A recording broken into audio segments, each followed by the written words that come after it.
Vous savez, tous les présidents suivants ont été tout aussi loin de ma conception de la fonction présidentielle. Hein. Quand Nicolas Sarkozy monte en basket et en short l'escalier sacré de l'entrée de l'Élysée, il discrédite totalement la fonction présidentielle.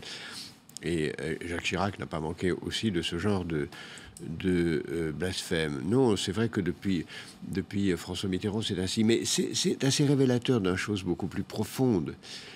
C'est que le président de la République n'a plus de pouvoir, ou beaucoup moins de pouvoir, en tout cas qu'avant. Mais que les Français, et lui-même aussi, croient qu'il a toujours les mêmes pouvoirs. Mais pourquoi il aurait moins de pouvoir? Véronique Jacquier, Sud Radio.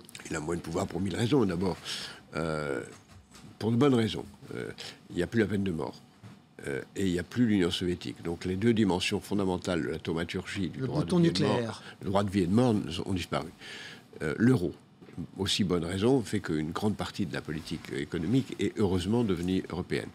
La décentralisation, les grands investissements ne sont plus dans l'État et la politique de grandes infrastructures ne lui appartient plus.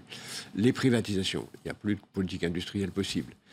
La globalisation, le marché l'a emporté très largement. Et donc il y a un très grand nombre de choses qu'on croyait à la portée de l'État qui ne le sont plus.